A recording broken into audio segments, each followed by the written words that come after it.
Et M. Sueur aurait été là, il aurait que nous ne le fissions pas. Mais moi, si j'ai souhaité reprendre ces différents amendements et si j'ai souhaité que nous puissions à nouveau en discuter, c'est qu'il me semble que l'on ne peut pas regarder cette question seulement par le petit bout de la lorgnette.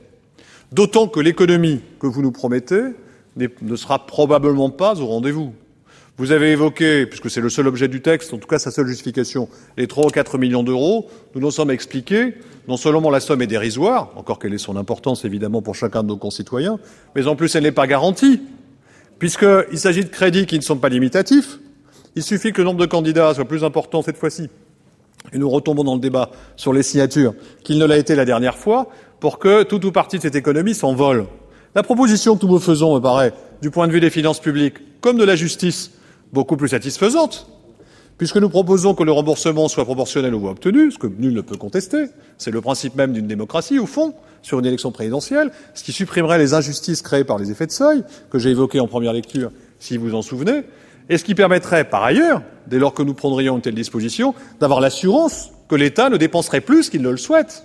Aujourd'hui, vous nous dites, cette campagne ne va coûter que 41 ou 42 millions d'euros. Nous n'en avons aucune certitude. En adoptant le dispositif que vous propose le Sénat, non seulement nous introduisons plus de justice, mais nous permettons, Monsieur le Ministre, de retourner vers Madame la Ministre du Budget en lui disant « Regardez, j'ai trouvé, grâce à la majorité sénatoriale, qui s'est montrée particulièrement coopérative pour faire des économies au budget de l'État, ce qu'on nous reproche parfois de ne pas avoir suffisamment conscience de faire, grâce à la majorité sénatoriale, bien, naturellement, pour couvrir les quelques dizaines et dizaines de milliards d'euros du déficit de l'État. Voilà les propositions que nous vous faisons. Elles nous paraissent inspirées par le simple bon sens. Et connaissant votre bon sens, Monsieur le Ministre, je sais que si vous les rejetez, c'est parce que vous avez pour cela des instructions plus fortes. Et que les propositions que nous faisons sont des propositions qui dérangent. Elles dérangent le gouvernement dans l'inquiétude qu'il espérait voir entourer ce débat. Elles dérangent le Président de la République. Parce que, naturellement, comme il n'a pas conçu sa campagne avec une grande transparence, il ne peut qu'être gêné qu'on veuille y introduire cette transparence, puisque ce n'est pas du tout la manière dont il envisageait les choses. Qu'il tarde tant, d'ailleurs, à déclarer sa candidature, montre bien dans quelle logique de confusion nous sommes et dont il faut sortir. Et si le Sénat peut contribuer à introduire de la transparence, à faire reculer la confusion et à faire en sorte que la République puisse fonctionner sur des bases claires, saines et acceptée par tous, alors je crois que nous aurons bien travaillé, ce qui suppose, comme l'a fait la Commission, que notre Assemblée adopte à nouveau le texte dans l'état où nous l'avions laissé à l'Assemblée nationale. Je vous remercie. Merci, Monsieur le rapporteur. Monsieur le ministre. Monsieur le Président, Mesdames et Messieurs les sénateurs, nous avons déjà eu l'occasion de débattre de ce texte de façon très approfondie en première lecture. Nous nous retrouvons exactement dans la même situation. Il ne me paraissait pas indispensable de reprendre in extenso l'ensemble des arguments, l'ensemble des préoccupations exprimées et l'ensemble de la logique qui avait prévalu au dépôt de ce projet de loi. Il me faut, suite à l'intervention développée par le rapporteur, reprendre très rapidement la parole, tout simplement pour dire il n'est évidemment pas imaginable qu'il y aurait ici au Sénat la majorité sénatoriale qui souhaiterait la transparence et puis la majorité présidentielle qui serait là à vouloir tout freiner pour ne pas aller vers cette transparence et vers la justice et vers l'équité.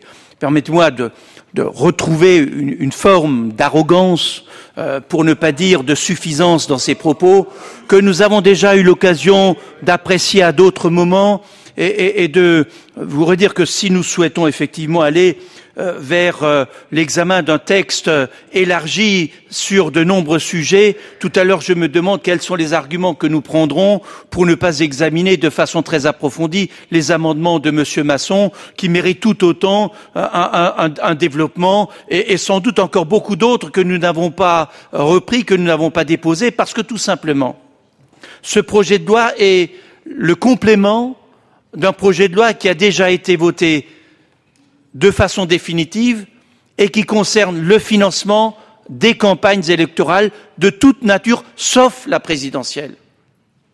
Et à l'occasion de toutes ces campagnes électorales, il a été imputé une baisse des remboursements, tout simplement pour faire participer à l'effort national de réduction des dépenses les candidats aux différents niveaux d'élection. Et la seule raison pour laquelle on a déposé ici un texte organique, c'est parce que les dépenses pour la présidentielle nécessitent un texte organique. Il ne s'agit donc, au travers de ce texte, non pas d'éviter tous les débats, il s'agissait, au niveau de ce texte, tout simplement, de faire le parallèle de ce qui a été fait pour toutes les autres élections et de l'appliquer aussi pour l'élection présidentielle. Dès lors que vous partez du principe qu'à 3 mois d'une élection présidentielle, le mode de désignation du candidat et l'ensemble des conditions qui accompagnent cette élection présidentielle doivent être redébattus, eh bien, à ce moment-là, nous n'avons plus aucun argument pour ne pas aussi discuter de tous les projets, par exemple ceux qui sont déposés par M. Masson. La position du gouvernement n'a pas été de dire que nous ne nous intéressons pas à ces sujets, mais c'est dire qu'à 3 mois d'une élection, autant il est possible d'introduire dans le texte une modification, somme toute à la marge, 2,5% de remboursement en moins, autant il est difficile de remettre en cause les principes mêmes de l'organisation d'une élection présidentielle. Et qui aujourd'hui, de façon raisonnable, peut contester aujourd'hui cette vision. Non pas que tous les arguments que vous avez développés ne puissent pas aujourd'hui avoir une raison dans le débat, mais aujourd'hui, à 3 mois d'une élection, modifier l'ensemble des conditions de désignation du candidat, de remboursement, le cas échéant, est quelque chose qu'il est difficile d'accepter.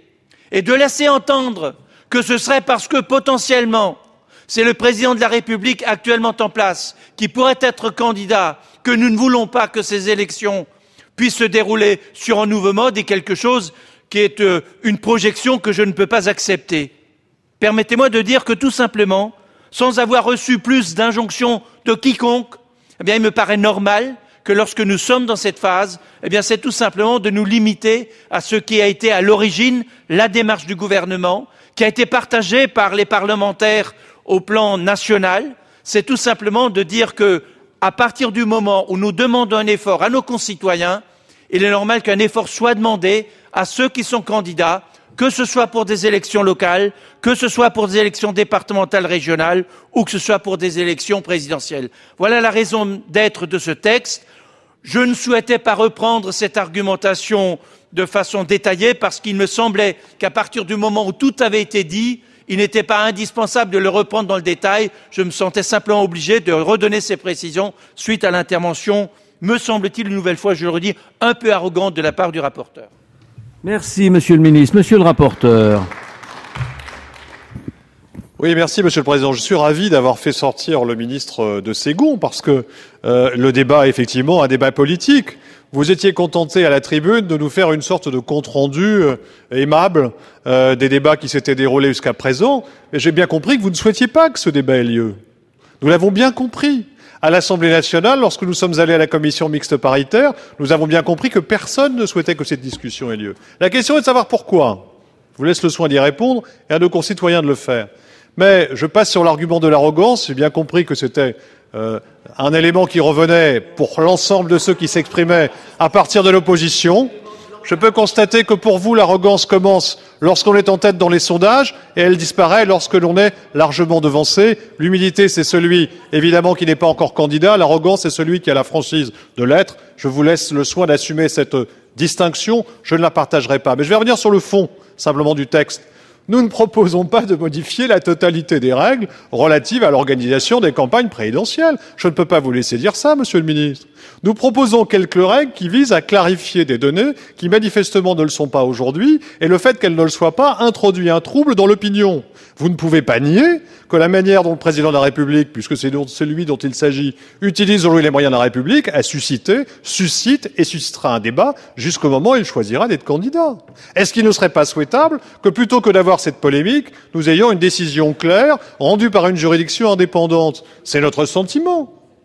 Donc nous faisons des propositions qui n'ont pas pour objectif de bouleverser les règles, comme vous le dites, mais simplement d'asseoir ces règles sur des fondements juridiques et politiques plus solides, qui permettraient à nos concitoyens, comme aux candidats, d'y voir plus clair. Enfin, j'ajoute, et je l'ai dit tout à l'heure à la tribune, mais c'est vraiment le comble des paradoxes par rapport à ce que vous pouvez exprimer, qu'il est quand même particulier de nous reprocher, alors que le candidat de la gauche est en campagne, que d'autres candidats sont déclarés, de vouloir la clarté dans le débat et faire en sorte que tous les comptes soient normalement constitués et les dépenses inscrites, alors que celui qui, manifestement, sera candidat et qui est à la plus haute charge de l'État ne se déclare pas et, par conséquent, joue de cette confusion et de cette ambiguïté.